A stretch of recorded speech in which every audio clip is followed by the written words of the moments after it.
Abra a Bíblia no sexto livro da Bíblia, que é Josué, livro de Josué. Queridos irmãos, capítulo 15, e nós vamos fazer uma meditação rápida aqui sobre os versículos 16 a seguir. Algum tempo atrás, alguns já me cobraram, perguntando: pastor, que dia que você vai pregar de volta sobre algum daqueles nomes escondidos lá no meio da Bíblia, né? E chegou mais um dia. Quantos aqui já ouviram falar do nome Aquisa? Opa, aí sim, Aquisa.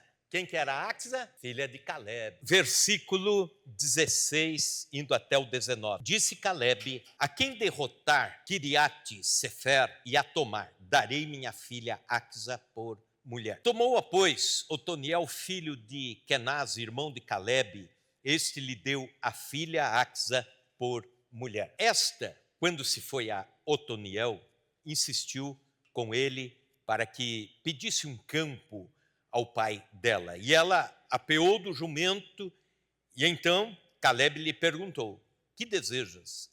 Respondeu ela: dá-me um presente, deste-me terra seca, dá-me também fontes de água. Então lhe deu as fontes superiores e as fontes inferiores. Aquisa, filha de Caleb, foi uma daquelas mulheres que experimentou o sofrimento de perto. Nasceu e cresceu no deserto, porque não sei se você se lembra da história da peregrinação. Caleb era amigo de Josué. Os dois únicos que saíram da terra do Egito, da escravidão, e chegaram vivos lá na terra da promessa foram Josué e Caleb. Porque todos os restantes que chegaram, milhões, quem sabe, de homens e mulheres, já eram da segunda geração dos nascidos no deserto. E Aquisa era dessa geração dos nascidos no deserto. Era um tempo difícil, de provações, escassez,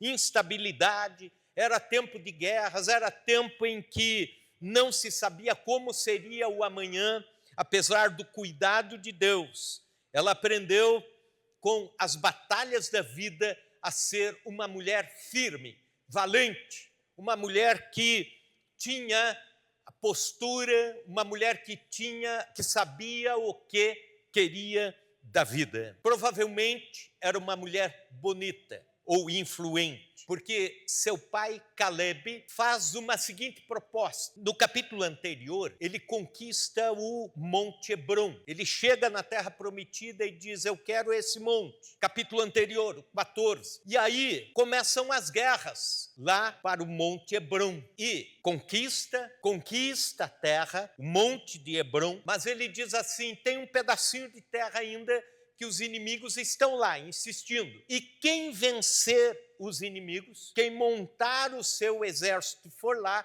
e lutar e desbancar aqueles que estão segurando um pedaço de terra chamado Kiriate Sefer, eu darei a minha filha como recompensa. Isso acontecia naquele tempo, era o dote, era o prêmio. Então, a filha mais bonita, a filha mais influente, seria dada em casamento a um guerreiro que conquistasse para a família um pedaço de terra. Pois bem, com isso, Caleb ganhou aquele pedaço de terra. Otoniel foi o esposo de Aquisa. Otoniel que conquistou pedaço de terra. Então, alguém podia lutar, alguém que tinha força para reunir guerreiros e conquistar a terra. O nome Otoniel significa leão de Deus. Pois bem, termina essa parte da história e a Aquisa aparece um dia lá na porta da casa do seu pai, Caleb. Bate palmas, ele vai atender. O que você está querendo? Aí ela diz o seguinte: nós ganhamos o pedaço de terra, mas é terra seca. Eu vim aqui para pedir as terras que tenham fontes de água, para que a gente possa criar o gado, as ovelhas, produzir, plantar, colher. Terra seca para nós não adianta. E o pai deu a terra, deu as fontes de água, diz a Bíblia, as superiores e as inferiores, para essa moça, essa mulher chamada Aquisa, sua filha. Pois bem, nós vamos aqui trazer rapidamente algumas atitudes que eu quero chamar a atenção sua para que sejam essas as atitudes nossas nesse ano de 2026. Um ano diferente, um ano que teremos lutas, provavelmente, teremos provações, mas temos que ter posturas diferentes. O que vai fazer desse ano um ano de vitória para a sua vida não é aquela mágica de o pastor só chegar e dizer: eu estou dizendo que esse ano será o ano tal, o ano da mudança, o ano...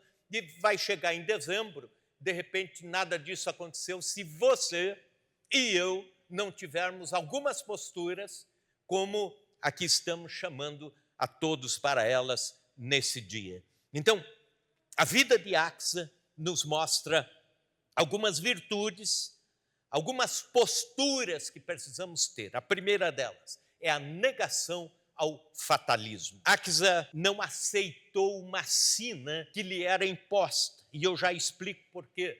O que é fatalismo? À luz da filosofia, o fatalismo é a concepção que considera o mundo e os acontecimentos como irrevogáveis. É aquela ideia: nada vai mudar, não adianta eu tentar mudar alguma coisa, porque isso não vai mudar, isso não vai ser melhor.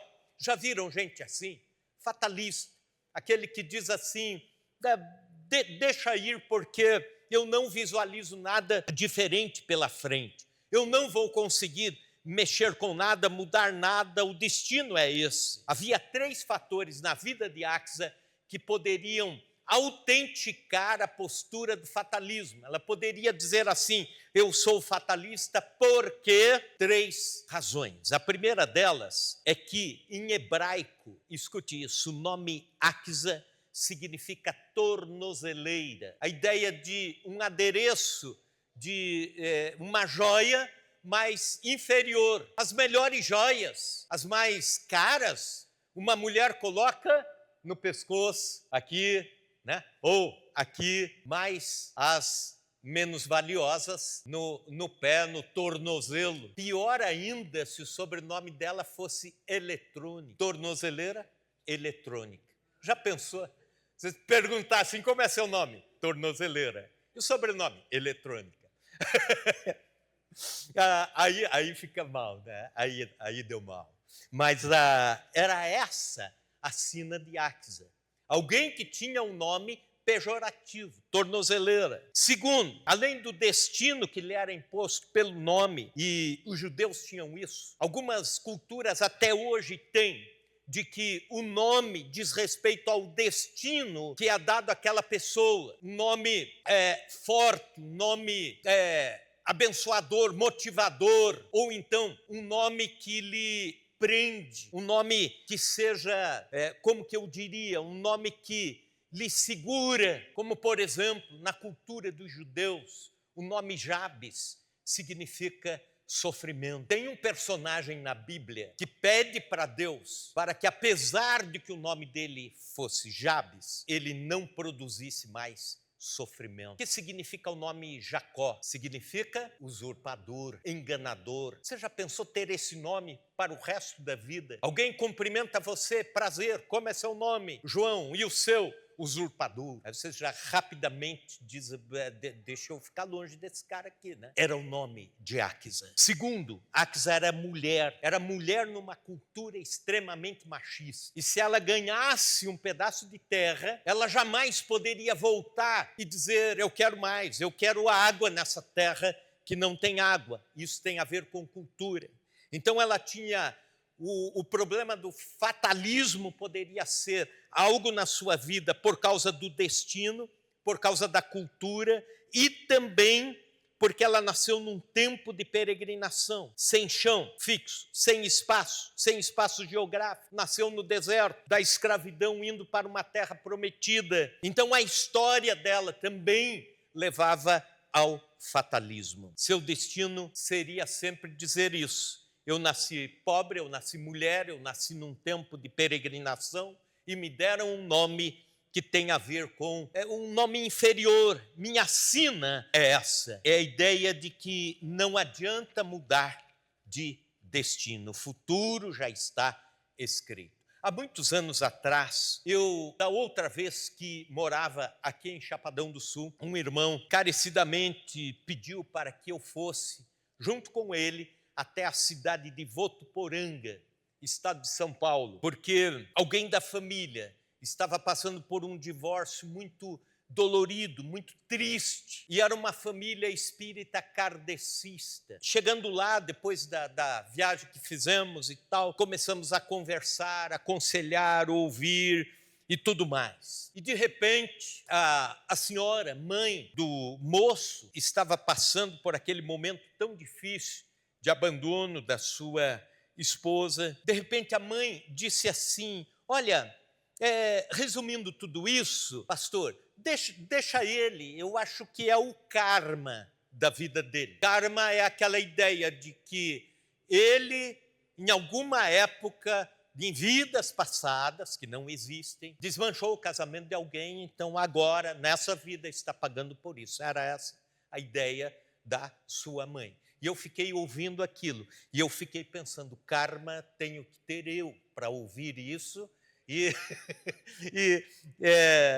não dar as respostas que já vêm rapidamente na ponta da língua para dar. Mas isso é fatalismo. Todas as vezes que o fatalismo disser ao seu coração nesse ano de 2026, é impossível, a fé em Deus vai estar dizendo, é possível. Todas as vezes que o fatalismo disser não pode, a fé vai estar dizendo pode. E você tem que dar a volta por cima disso, dar um não ao fatalismo. Eu imagino o José do Egito, na época da sua escravidão, na época em que ele estava preso, o fatalismo dizendo a um ouvido, José, você agora vai ter a sua vida encarcerada na prisão e vai acabar como um escravo nessa terra, e a fé dizendo no outro ouvido, Deus está construindo a rampa para o palácio de Faraó,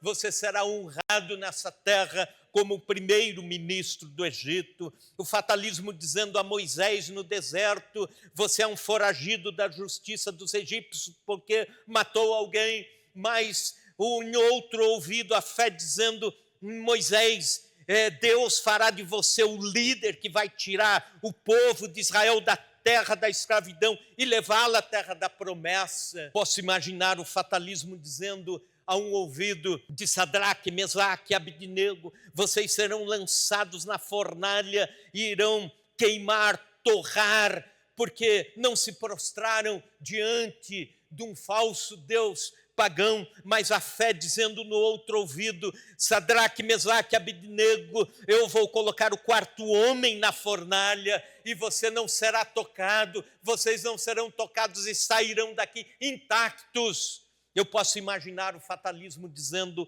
ao ouvido de Daniel, Daniel, você será lançado na cova dos leões, despedaçado, não vai chegar nem no fim da cova, os leões estão famintos, mas a fé dizendo no outro ouvido, Daniel, eu já dei ordem para que os leões jejuem e não toquem em você. E tem outra coisa, Daniel, se você tiver frio durante a noite, se enrola na juba do leão e dorme tranquilo, porque você permanecerá vivo. Eu posso imaginar o fatalismo dizendo na cruz do Calvário, ao ouvido de Jesus, acabou-se o plano da salvação, não tem mais volta, é a morte, é o fim. E no outro ouvido Deus dizendo, todo poder te é dado sobre o céu e a terra, desce às profundezas, toma em tuas mãos as chaves da morte e do inferno, ao terceiro dia eu te levantarei e tu serás o Senhor da minha igreja. Todas as vezes que nesse ano o fatalismo disser, não tem jeito, saiba de uma coisa, tem jeito sim. É impossível? É possível sim. Deus está dizendo isso para nós nessa noite. Não há karma, não há destino, não há fatalismo, não há determinismo. Os decretos de Deus sobre as nossas vidas se cumprem absolutamente. diferente. Primeira atitude da Axis. A segunda, a negação do conformismo. Conformismo é aquela ideia de ficar deitada numa rede ou cheia apenas do espírito me dá. Não. Axa trabalha, luta, negocia para conseguir as fontes. Não estava satisfeita com o mínimo, ela queria o máximo. Segundo o dicionário da língua portuguesa, conformismo é a tendência de se conformar com aquilo que já está estabelecido. Em suma, é a ideia de que isso sempre foi feito assim, então continuará sendo feito assim. E como sempre foi feito assim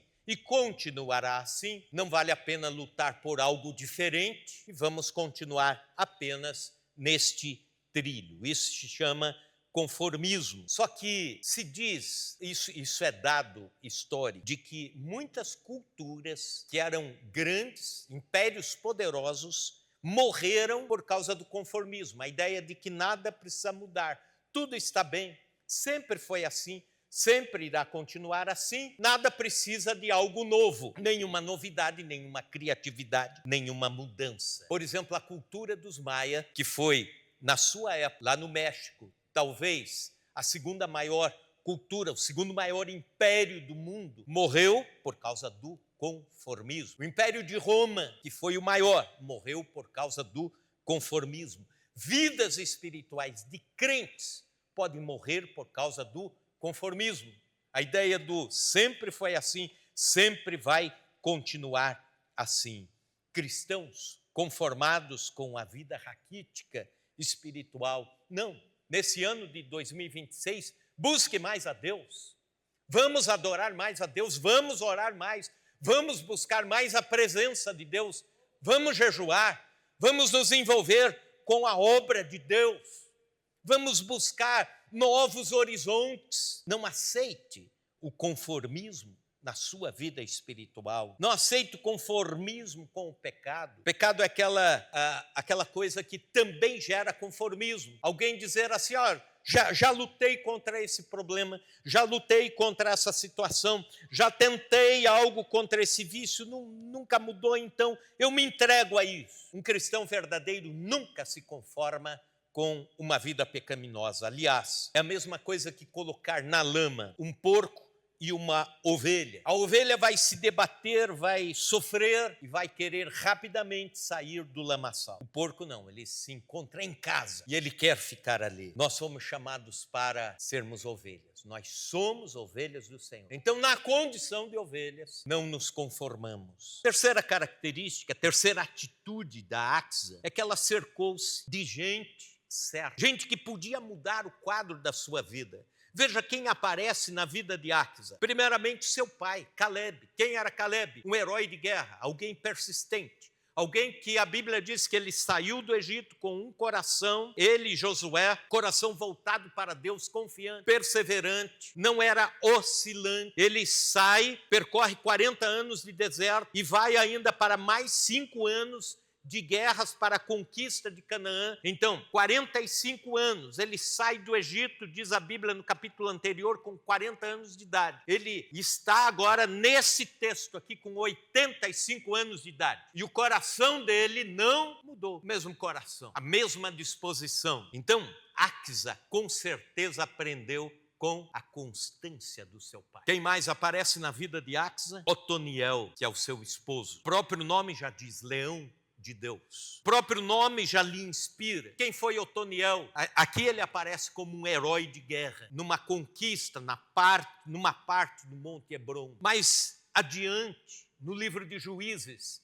ele aparece já como o primeiro governante sobre Israel, aliás, o primeiro juiz sobre Israel, a primeira liderança dada por Deus no sistema teocêntrico, isto é, Deus dirigindo a nação através dos juízes. Aparece lá um homem que num primeiro momento é um herói de guerra, num segundo momento ele tem palavra de Deus para a nação inteira e ele também tem estratégias para a nação inteira como juiz sobre Israel. Pois bem, cerque-se de pessoas certas nesse ano, cerque-se de gente certa. O que eu quero dizer com isso? De que quanto mais você fica enrolado entre pessoas que ficam amesquinhando a sua vida, roubando você de projetos maiores, de ser um visionário. Quanto mais você se enrola com pequenas coisas, e gente que vem para adoentar, para roubar as forças, tirar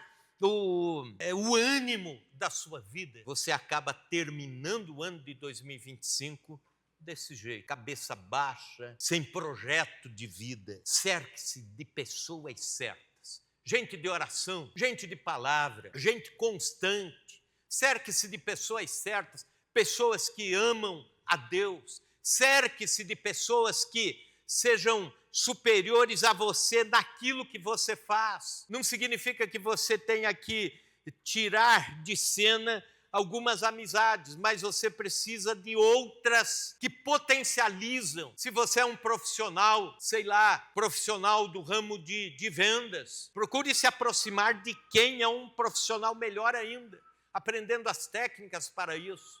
Se você é um obreiro, um líder de ministério aqui na casa de Deus, aproxime-se de quem pode potencializar isso na sua vida, senão eternamente você vai estar apenas costurando situações medianas dos relacionamentos. Há uma palavra de um homem que ficou bem conhecido há alguns anos atrás por ser talvez um dos maiores empreendedores entre aquele ramo de fusão de grandes empresas, o Marcel Telles. Numa entrevista, o repórter perguntou a ele: Marcel, qual o segredo do sucesso?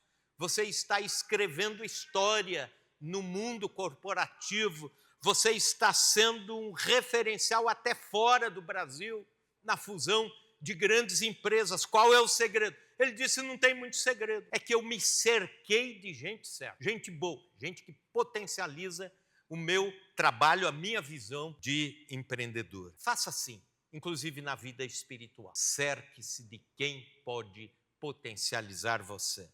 Essa é uma lição de Axa. A última lição, a última característica, ela era uma visionária, o visionismo. Veja comigo novamente o versículo 19. Respondeu ela: dá-me um presente, deste-me terra seca, dá-me também fontes de água. Então lhe deu as fontes superiores e as fontes inferiores. Ela pediu ao pai fontes de água. Não se conformou com a aridez, com o deserto, ela quis mais. Visionismo, foi visionária. Ela crê na possibilidade de ganhar riquezas do seu pai. Quem tinha uma fonte de água naquela época seria mais ou menos como quem tem um poço de petróleo no quintal da sua casa. Riqueza em abundância. E ela ganha algumas fontes. E olha que coisa interessante. Ela ganha as fontes superiores, quer dizer, aquelas que estavam nos montes. As fontes que em tempos de guerra não secavam, eram mais seguras, não eram entulhadas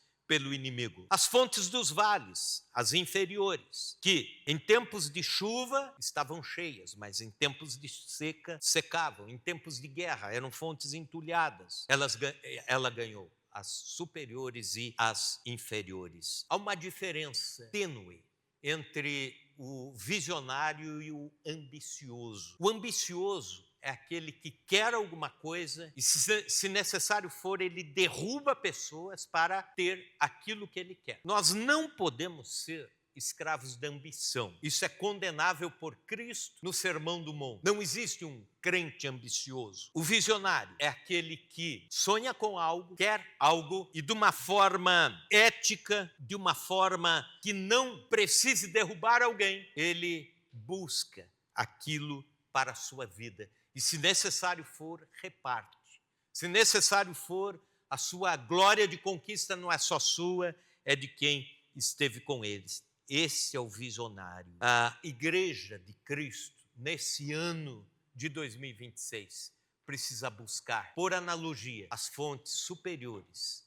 e as fontes inferiores. O que isso quer dizer? Buscar as bênçãos espirituais, buscar os dons espirituais, fontes superiores, buscar bênçãos que vêm do alto, buscar não só as fontes inferiores, aquela ideia de sempre ficar orando e buscando coisas daqui dessa vida para essa vida. Deus pode dar? Pode, mas eu quero te desafiar, irmão e irmã, ore por fontes superiores também. Peça a Deus nesse ano dons espirituais, ministério, frutos espirituais, gente que se converta através do seu testemunho, da sua palavra, gente que seja edificada em Cristo através de você. Em 2026, negue o fatalismo. Em 2026, deixe de lado o conformismo. Em 2026, cerque-se de gente certa e boa que potencialize você. Em 2026, seja um visionário. Quem nos ensina hoje com isso é essa jovem filha de Caleb, chamada Aquisa. Que Deus faça desta palavra um desafio para o meu coração e o seu coração nesse ano de 2026. Eu gostaria que orássemos por isso.